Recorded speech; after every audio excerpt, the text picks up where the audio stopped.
창세기 50장 12절부터 21절까지 말씀 우리 찾으셔서 교독하도록 하겠습니다. 야곱의 아들들이 아버지가 그들에게 명령한 대로 그를 위해 따라 행하여 그를 가나안 땅으로 내어다가 마므레 앞 막벨라 밭 굴에 장사하였으니 이는 아브라함이 헷 족속 에브론에게 밭과 함께 사서 매장지를 삼은 곳이더라. 요셉이 아버지를 장사한 후에 자기 형제와 호상꾼과 함께 애굽으로 돌아왔더라.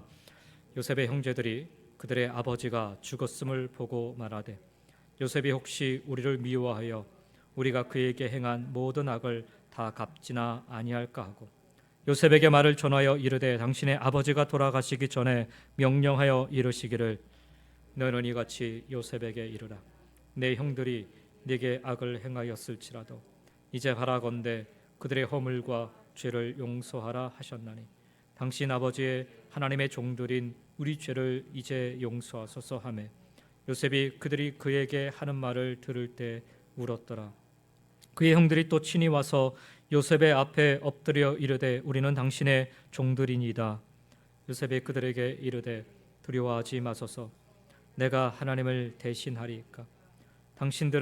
당신들은 나를 해하려 하였으나 하나님은 그것을 선으로 바꾸사 오늘과 같이 많은 백성의 생명을 구원하게 하시려 하셨나니 당신들은 두려워하지 마소서.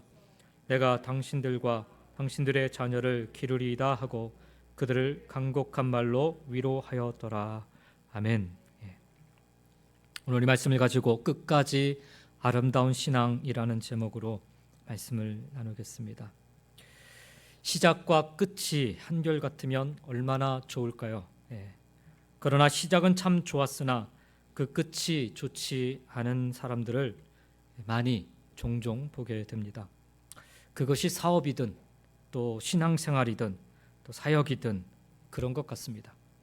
참 멋지다 싶을 정도로 그 시작이 좋다가도 과정도 좋았는데 막상 끝맺는 자리에 서서는 서로가 얼굴을 붉히게 되는 경우를 종종 보게 되기 때문입니다. 저도 처음 사역을 시작했을 때를 돌이켜보면 그때 그 처음의 마음을 잘 간직하고 지금도 걷고 있나 하는 생각에 한쪽 편 마음이 좀 무겁게 느껴지곤 합니다. 어느새 똑바로 나아가지 못하고 약간은 휘어져가는 제 모습을 보기 때문입니다. 사람들의 실망하고 또 사역에 집중하지 못하고 그러다가 이러다 중도에 포기하는 것 아닌가 하는 그런 씁쓸한 마음이 들기도 합니다. 그래서 오늘 말씀은 저에게는 개인적으로 심기일전하게 하는 도전의 말씀이기도 합니다. 혹 저와 같은 마음으로 시작은 의기충만하여서 시작하였으나 이런저런 상황과 또 사정에 의해 점점 흐지부지해져만 가는 삶을 살아가고 계신 분들이 계시다면 오늘 이 말씀으로 함께 권면 받으시고 또 도전 받으셔서 다시금 신앙의 정상 궤도를 힘차게 달려가실 수 있기를 주의 이름으로 먼저 축원드립니다. 첫 번째, 오늘 말씀 속에서 우리가 좀 생각해 봐야 될 것은 창세기의 마지막 장 이 50장은요 야곱의 죽음 후에 요셉에게 있었던 일과 요셉의 죽음으로 구성되어 있습니다. 크게는 세 단락으로 좀 나눌 수가 있어요. 저희가 12절부터 보았지만 사실 1장부터 마지막 절까지 1절부터 마지막 절까지를 좀 살펴보기를 원합니다. 1절 이하를 보면 야곱이 죽음을 맞이하자 요셉은 아들로서의 의무를 다하게 되는데 아버지 야곱의 유언에 따라 장례를 치릅니다. 요셉이 장례를 치르는 장면에서 우리가 주목할 수 있는 것은 장례를 치르는 기간과 또 그 규모입니다. 말씀해 보면 시신이 썩지 않도록 약 40일간에 걸쳐서 향으로 처리를 하고 슬퍼하며 곡을 하는데 애굽 사람들이 그 곡을 하는 기간이 무려 70일이었다라고 성경은 증거하고 있습니다. 바로 왕이 죽었을 때 애곡하는 기간이 약 한 72일 정도 되는데 그것에 비교하면 요셉의 아버지 야곱의 그 애도하는 기간이 바로 왕의 그 애도하는 기간과 불과 한 이틀밖에 차이가 나지 않는 그런 상황이 발생하게 됐습니다. 그러니까 얼마나 많은 그 애도하는 마음으로 또 얼마나 존경하면서 잘 그 장례를 잘 치는지를 우리가 비교해 볼 수가 있죠. 장례 기간뿐만 아니라 요셉이 그 바로의 허락을 받아서 가나안으로 떠나는데 그 규모를 보면 어마어마해요. 7절부터 9절에 그 규모가 좀 나오는데, 요셉이 자기 아버지를 장사로 올라가니 바로의 모든 신하와 바로 궁의 원로들과 애굽 땅의 모든 원로와 요셉의 온 집과 그의 형제들과 그의 아버지의 집이 그와 함께 올라가고, 그들의 어린 아이들과 양떼와 소떼만 고센 땅에 남았으며 병거와 기병이 요셉을 따라 올라가니 그때가 심히 컸더라라고 말씀하고 있습니다. 이 정도의 규모면 바로 왕 버금가는 그런 장래의 행렬이라 할 수가 있습니다. 이처럼 장래 기간이나 규모를 통해 애굽에서 요셉이 얼마나 중요한 사람이었는지를 알 수가 있습니다. 요셉은 그만큼 높은 위치에 있었고 또 사람들에게 존경을 받았던 것입니다. 그래서 요셉은 이렇게 성대하게 아버지 야곱의 장례를 치를 수 있었습니다. 그런데 아버지 야곱의 장례에서 사실 우리가 눈여겨보아야 할 점이 따로 있어요. 그 장례의 규모나 그 장례 기간보다도 사실은 이 장례를 어디에서 치르고 있는가라는 것입니다. 요셉은 아버지의 시신을 애굽에서 정성껏 모신 뒤에 아버지 유언에 따라 아브라함이 구입했던 가나안 땅 막벨라 굴 그 매장지에 아버지를 장사합니다. 그런 마지막 순간까지 아버지의 유언을 받들며 끝까지 아버지를 섬기고 있음을 보게 됩니다. 요셉의 첫 번째 마지막 아름다운 신앙의 모습은 끝까지 섬기는 모습입니다. 사실 그 당시 애굽이라면요, 온 세상이 다 동경할 만한 그런 곳입니다.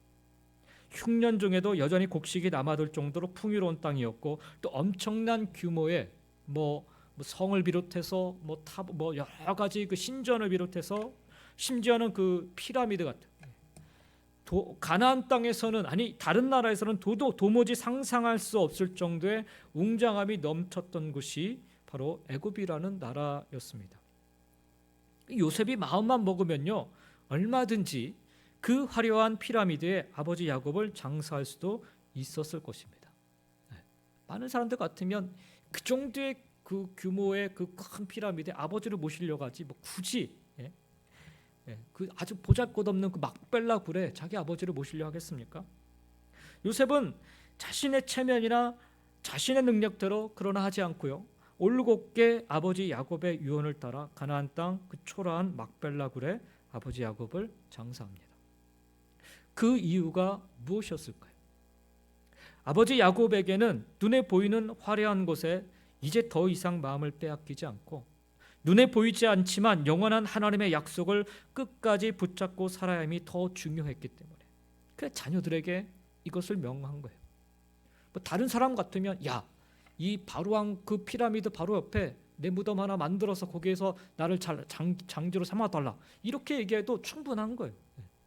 그런데 야곱은 그렇게 하지 않아요. 화려한 것에 눈을 빼앗기지 않고 영원한 것에 더 마음을 쏟고 있습니다. 이 사실을 그의 자손들에게 가르치고자 한 아버지 야곱의 마음을 깨달았던 요셉은요, 그래서 화려한 애굽의 땅이 아닌 하나님 약속이 머물고 있는 가나안 땅에 아버지 야곱을 모시고 가 장사한 것입니다. 실제로 훗날 모세에 의해 출애굽한 세대들은, 이 창세기는 출애굽한 세대들, 모세에 의해 출애굽한 세대들이 이 창세기를 1차적으로 보게 되는 독자들이죠. 사실 그래서 이 출애굽한 세대들은요, 바로 요셉이 아버지 야곱을 장사하기 위해서 걸어간 이 경로를 따라 그대로 따라서 가나안 땅에 들어가게 됩니다. 끝까지 아름답게 섬기는 요셉의 손길, 그의 발걸음을 통해서 하나님은 그의 후손들을 위한 믿음의 길을 미리 준비하시고 미리 내시고 그렇게 기다리고 계셨던 거예요. 왜 끝까지 잘 섬겨야 되는가? 저는 여기에 중요한 포인트가 있다고 생각합니다. 저와 여러분의 그 끝까지 섬기는 모습을 통해 하나님은 요셉과 같이 사용하시고 역사하여 주실 것입니다. 모세를 통해 이 사건을 듣게 된 그 훗날 출애굽 세대들은 야곱의 신앙과 또 요셉의 발걸음을 쫓아서 화려한 애굽 생활을 뒤로한 채 믿음으로 가나안 땅을 향해 나아갈 힘과 능력과 지혜를 얻게 됩니다. 왜 애굽 땅이 아니고 왜 저렇게 초라한 가나안 땅이어야 됩니까? 라고 물을 수 있는 자녀들에게 또 자손들에게 무엇이 참된 진리인지, 무엇이 참된 능력인지를 오늘 이 사건을 통해서 가르쳐주고 있는 것입니다. 끝까지 섬기는 여러분의 모습을 통해서도 화려한 세상의 것들에 현혹되지 않고 오직 믿음으로 하나님의 약속을 향해 나아가는 그런 우리의 자녀들, 그리고 우리 교회 공동체가 될 수 있기를, 우리가 그렇게 끝까지 섬김을 통해서 하나님이 그렇게 만들어 가시기를 간절히 소망하며 축원드립니다. 두 번째로 오늘 이 요셉 속에서 요셉의 그 마지막 모습을 통해서 우리가 생각해 볼 수 있는 것은 그는 끝까지 하나님을 신뢰했습니다. 야곱의 그 장례를 보면서요, 또 하나 주목할 수 있는 것은 바로 자신의 형제들의 반응입니다. 애굽에서 70일의 애도 기간이 지나고 요셉은 가나안 땅으로 와서 다시 7일 동안, 가나안 땅 갔다 다시 와서 7일 동안 슬퍼합니다. 가나안 사람들이 이 모습을 보고 애굽 사람의 큰 애통이라고 하면서 그 땅 이름을 아벨 미스라임이라고 부릅니다. 큰 슬픔의 땅, 애곡의 땅이라는 표현입니다. 요셉은 자신의 체면이나 사람들에게 보이기에 슬픔을 표한 것이 아니라 정말 가슴 아파하며 슬픔에 빠져서 울면서 아버지의 장례를 치른 것입니다. 그런데 이렇게 슬퍼하는 요셉과는 상대적으로 요셉의 형들은 별로 슬프지 않은 것 같아 보입니다. 오늘 본문 말씀에 의할 것 같아요. 슬퍼하는 요셉에 대해서 기록되어 있는 것과는 달리 요셉의 형들에 대해서는 그런 기록이 없어요. 아버지의 죽음으로 인해 요셉은 큰 슬픔에 빠졌지만 요셉의 형들은 슬픔보다는 다른 것에 빠져 있는 것을 보게 됩니다. 그게 뭐냐면 두려움이라는 거예요. 두려움. 오늘 우리가 읽은 15절 말씀에 보면 요셉의 형제들이 그들의 아버지가 죽었음을 보고 말하되 요셉이 혹시 우리를 미워하여 우리가 그에게 행한 모든 악을 다 갚지나 아니할까 하고라고 말씀하고 있습니다. 자신들이 행한 악을 요셉이 되갚을까 봐 두려움에 빠진 것입니다. 요셉은 두려움에 빠진 형들을 건져내기 위해서 반복해서 19절과 21절에 보면 두려워하지 마소서라고 말해야만 했습니다. 요셉의 형들은 요셉을 시기하여 죽이려 했고 노예로 팔아버렸습니다. 동생에게 할 수 없는 일을 했던 것이지요.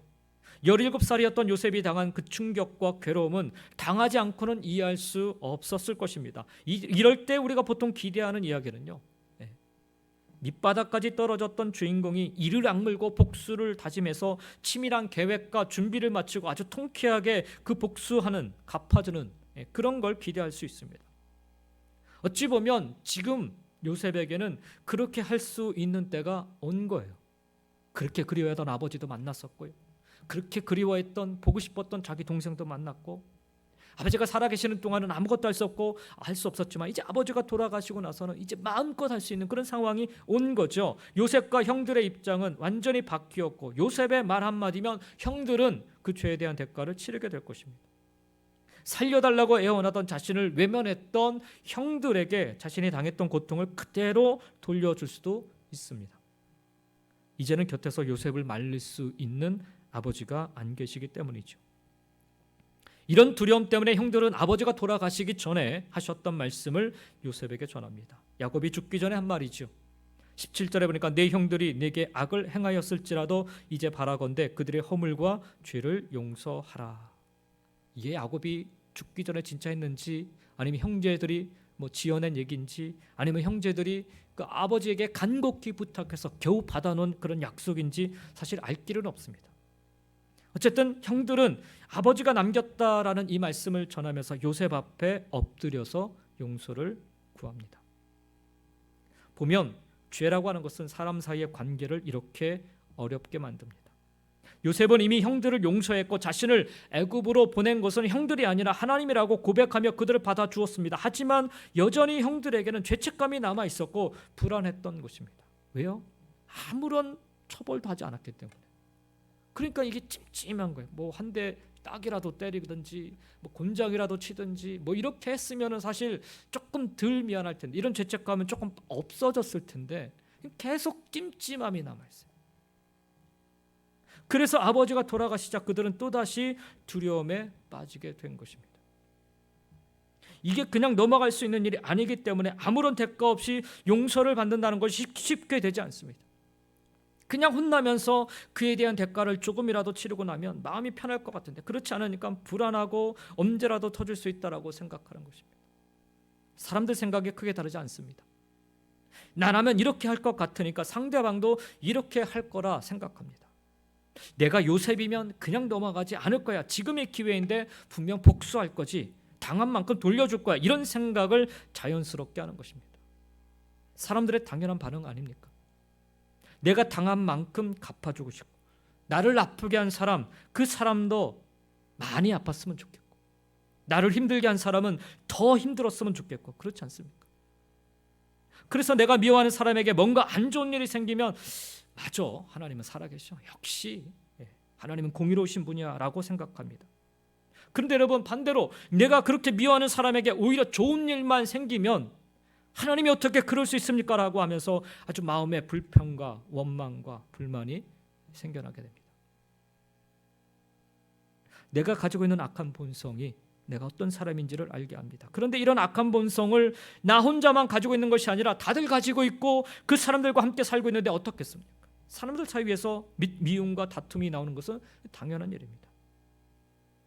이런 상황을 우리가 염두에 두면서 그러면 우리는 어떻게 해야 되는가? 어떻게 해야 되는가? 오늘 요셉처럼 이렇게 말씀할 수 있었으면 좋겠습니다. 내가 하나님을 대신하리이까. 요셉이 말하죠. 19절에 내가 하나님을 대신하리이까. 사랑하는 성도 여러분, 하나님을 대신하지 마시기 바랍니다. 내가 하나님이 되려고 하지 말고 그냥 하나님을 신뢰하시기 바랍니다. 나의 상황을 아시고 나의 어려움을 아시고 나의 마음을 아시는 하나님을 믿음으로 바라보시기 바랍니다. 하나님은 사람들의 악을 선으로 바꾸시는 분이세요. 선으로. 다른 사람이 나에게 악을 행했을 때 어떻게 용서할 수 있습니까? 사람들 사이에 죄로 인해 어려움이 생겼을 때 어떻게 극복할 수 있습니까? 내가 하나님의 자리에 서서 내가 하나님이 되려 하면요, 절대로 극복할 수 없습니다. 오히려 내가 하나님이 되려 하지 아니하고 그 모든 상황을 통해서 선을 이루시는 하나님을 신뢰할 때 비로소 가능한 거예요. 20절 말씀에 보니까 당신들은 나를 해하려 하였으나 하나님은 그것을 선으로 바꾸사 오늘과 같이 많은 백성의 생명을 구원하게 하시려 하셨나니라고 말씀합니다. 요셉의 형들은 요셉을 해치려 했지만 그들은 요셉에게 악을 행했지만 하나님은 그 악을 선으로 바꾸셔서 하나님의 놀라운 계획을 이루셨습니다. 요셉은 그 하나님을 신뢰했기 때문에 믿음으로 행할 수 있었습니다. 형들을 용서할 수 있었습니다. 자신이 하나님이 되려고 하지 않고 그들에게 복수하지 않고 받아들일 수 있었던 것입니다. 상황은 우리를 속입니다. 늘. 그 상황이 하나님을 보지 못하게 만듭니다. 요셉이 처했던 상황을 여러분 한번 생각해 보십시오. 나를 미워해서 노예로 팔아버린 형들, 자유를 빼앗긴 나의 상황, 거짓말로 나를 비참하게 만든 한 여인, 죄수가 되어서 감옥에 갇힌 나의 상황, 그 상황들은 하나님을 신뢰하는 것이 오히려 어리석은 것처럼 그렇게 생각하게 만듭니다. 우리가 살면서 만나는 사람들과 또 우리를 둘러싸고 있는 답답한 상황들은 이처럼 우리를 속입니다. 우리의 믿음을 흔들어 놓습니다. 그런 여러분, 그런 속임에 넘어가지 말고 믿음으로 하나님을 바라보시기 바랍니다. 내 상황보다 더 크신 하나님을 바라보시고 내 문제보다 더 지혜로우신 하나님을 바라보시고 내 어려움을 모두 아시는 하나님을 바라보시며 그 하나님을 신뢰하시기 바랍니다. 요셉은요, 마지막 끝까지 이 하나님 신뢰함을 놓지 않고 살았어요. 그리고 복수하고픈 마음이 생길 때마다 그는 이렇게 속삭였던 것입니다. 내가 하나님을 대신하리까. 우리가 어찌 하나님을 대신할 수 있겠습니까? 하나님이 허락하신 일에 내가 뭐라고 반대할 수 있겠습니까? 비록 나에게는 어려움일 수 있지만 그 일을 통해서 하나님이 그 뜻을 이루신다면 그것으로 우리는 만족할 수 있어야 되지 않겠습니까? 하나님이 하시는 일에 내가 도구로 사용된다면 오히려 감사한 일 아니겠는지요? 하나님이 요셉을 사용하셔서 수많은 백성의 그 생명을 구원하는 일을 하셨고 이스라엘을 애굽에서 큰 민족이 될 수 있도록 하셨습니다.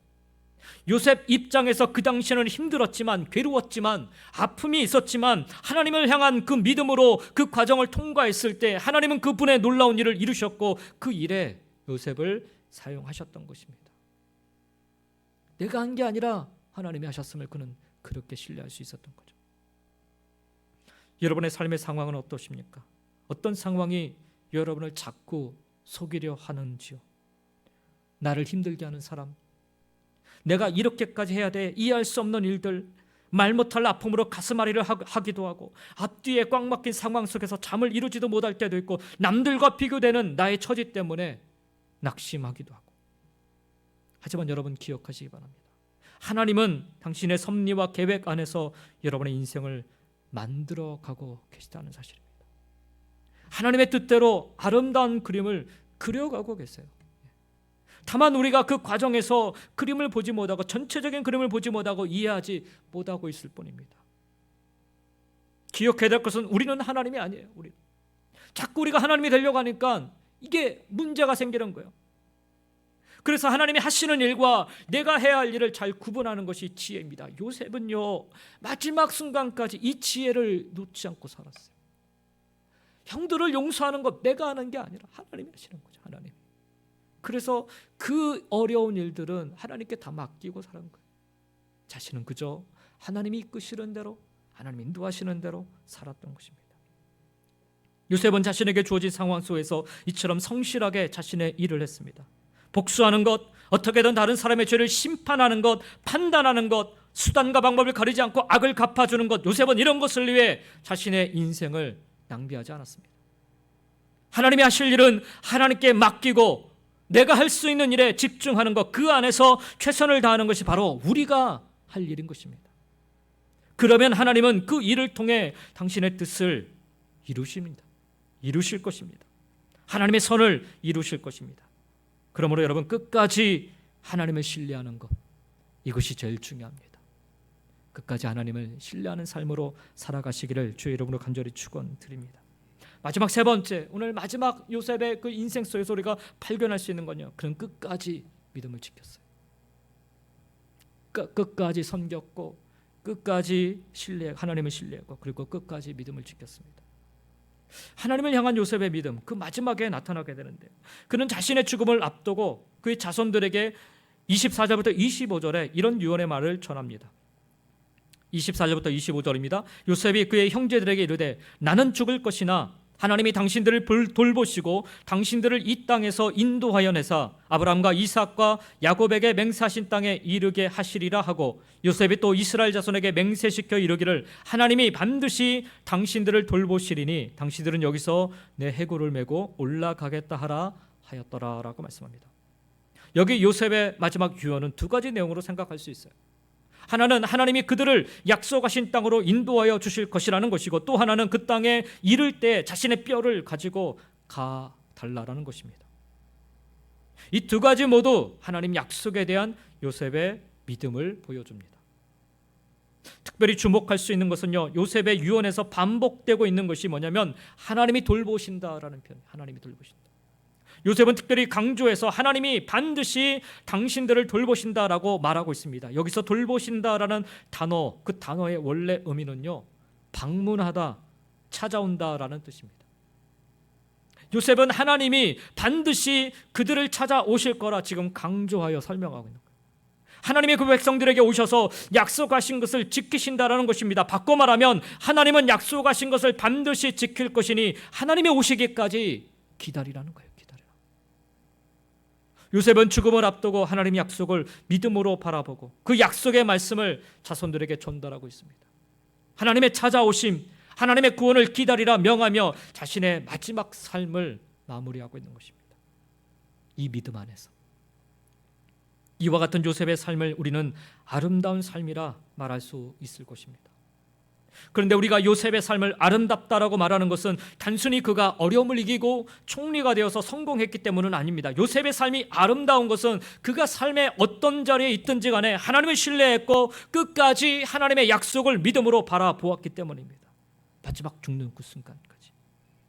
요셉의 삶이 아름다운 것은요, 요셉이 자신의 삶을 이처럼 믿음으로 아름답게 가꾼 결과입니다. 하지만 그것이 전부가 다는 아닙니다. 또 하나의 중요한 이유가 있습니다. 요셉의 삶이 아름다운 것은요, 요셉의 삶이 하나님이 빚으신 작품이기 때문에 아름다운 것입니다. 우리의 삶도 그럽니다. 하나님이 아름답게 빚어가십니다. 그러니 하나님을 신뢰하고 믿음으로 살아갈 수 있기를 간절히 주의 이름으로 축원드립니다. 2017년도에 KBS 다큐에 방영됐던 교회 오빠라는 그런 다큐가 있어요. 책으로도 지금은 나왔는데 한 젊은 부부가 나오는데 남편이 어느 날 배가 아파서 병원에 갔더니 대장암 4기 판정을 받았습니다. 그 판정을 받자마자 그의 어머니가 충격에 돌아가셨어요. 수술을 받고 항암 치료를 하며 투병 생활을 겨우겨우 마쳤는데 자기가 그 항암 치료를 마지막 항암 치료를 마치자마자 아내가 아기 낳고 산후조리를 마치고 나와서 검사를 받았는데 림프종 혈액암 4기 판정을 받게 됩니다. 남편을 위해서 아내가 열심히 병간호를 했는데 겨우 항암 치료 끝나고 났더니 아내가 암이 걸려서 또다시 치료를 받아야 되는, 마치 릴레이 경주를 하듯이 그래서 아내의 항암 치료가 또다시 시작됩니다. 남편은 그 과정 속에서 이런 기도를 하기도 합니다. 주님 살려주세요. 이러다 저희 가정 다 죽겠습니다. 그러면서 부부는 서로가 그 아픔을 알기에 배우자가 투병중에 있을 때 어떤 마음인지 서로를 이해하면서 격려합니다. 내가 아파서 하는데 여기 힘들어. 그러면서 다행히 수술이 잘 되었고 치료가 종료가 되었어요. 남편도. 근데 잠시 한 14개월 만에 남편의 암이 재발되었고 상태가 아주 심각하게 흘러갑니다. 복막에서부터 여러 장기에까지 그 암이 전이됐다는 거예요. 의사의 표현으로는 모래를 마치 뿌려놓은 것 같이 그 암덩어리들이 복막에 다 흩어져 있다는 거예요. 이 이야기를 들으면서 그런 생각이 들었어요. 저렇게 고생하다 죽으면 어떡하나. 사람들이 하나님에 대해서 안 좋게 생각할 텐데 이 다큐를 찍을 때는 아직 살아있을 때였어. 걱정이 되는 거예요. 암에서 나와서 좀 건강해져야 될 텐데. 그런데 남편이 이런 말을 합니다. 집사님이신데 그 말이 참 제 마음에 와닿았는데 그런 남편이 아내에게 이렇게 얘기를 합니다. 사람들이 보면, 남편이 하는 얘기예요. 사람들이 보면 내가 이 질병에서 완치되어야 기적이라고 생각할 거야. 그런 기적들만을 바라고 있으니까 우리가 이 질병을 만나서 오늘 하루 우리의 삶이 이어지고 있는 것이 얼마나 큰 기적이고 얼마나 큰 은혜인지 우리는 암이라는 이 질병을 통해서 깨달았잖아. 그래서 암 자체는 축복은 아니지만 암을 통해 우리가 얻은 유익인 것 같아 라고 아내에게 얘기를 하는 거예요. 그리고 그는 이렇게 얘기합니다. 왜 저보고 하루를 더 살아야 되냐고 물어봤을 때 하루라는 시간을 통해서 제가 조금이라도 더 온전해지는 기회를 얻고 싶다라는 그런 이야기를 합니다. 하루하루 눈뜨고 호흡하고 있음에 감사하고 잠자리에 들 때는 오늘 하루를 하나님의 은혜 가운데 살아 있음을 감사하고 우리 부부에게 원하시는 하나님의 사명, 그렇게 사명을 잘 감당하고 죽는 죽음이라면 삶에 대한 후회가 없을 것 같다라고. 마지막 그 항암 치료를 이제 암이 재발하고 마지막 항암 치료할 때 TV에서 그 다큐를 찍는데 도저히 못 찍겠다라는 거죠. 그래서 못 찍겠다고 했는데 남편이랑 아내랑 기도하면서 남편이 마지막으로 그런 얘기를 합니다. 하나님이 내게 마지막으로 주신 사명 같아. 사람들에게, 이런 고통 가운데 있는 사람들에게 소망을 주고 또 하나님의 은혜를 깨닫게 할 그 사명을 내게 주신 것 같아 라고 하면서 그 마지막 그 고통 속에 있는 그 장면을 다 찍게 허락하고 마지막 찍고 2주 만에 하늘나라 품에 안기셨다고 합니다. 그들이 그 남편들분이 아내에게 이런 얘기를 마지막에 했대요. 우리가 원하는 만큼의 수명을 살지 못하고 부르심을 받는다고 해도 내하고 갈 수 있을 것 같은 것, 남들이 슬퍼하지 않았으면 좋겠는데, 왜냐하면 영원한 이별이 아닌 것을 우리는 알잖아 라고 얘기를 했다고 합니다. 그렇습니다 여러분. 야곱도 그렇고 요셉도 그렇고 우리 인생이 여기서 끝이 아니라는 것을 알고 있습니다. 우리는 언젠가 우리에게 펼쳐질 영원한 하늘나라를 기다리며 삽니다. 약속을 기다리며 사는 자들이죠. 주님이 우리를 돌보심을, 주님이 우리를 찾아오심을 우리는 기대하고 소망하며 오늘도 사는 것입니다. 우리가 그렇게 믿음으로 약속을 바라보고 주어진 상황 속에서 주님을 신뢰하며 산다면, 그때를 기다리며 하루하루 하나님이 허락하신 은혜에 감사하며 주님 만날 날을 기다리며 산다면 우리는 우리 인생을 아름답게 마무리할 수 있지 않을까요? 끝까지 믿음을 지키며 나에게 주어진 하루를 그 사람의 그 남편 되시는 분의 그 집사님의 고백처럼 내가 조금 더 성숙하는 기회로 삼고 하나님이 나에게 주신 사명을 감당하는 기회로 삼으시고 그렇게 하루하루를 살아간다면 오늘 요셉과 같이 우리도 아름다운 마무리를 할 수 있지 않을까요? 끝까지 섬기시고 끝까지 하나님 신뢰하시고 끝까지 믿음을 지키며 살아가는, 그래서 정말 우리의 인생 아름답게 마무리할 수 있기를 예수님의 이름으로 간절히 축원드립니다. 기도하겠습니다.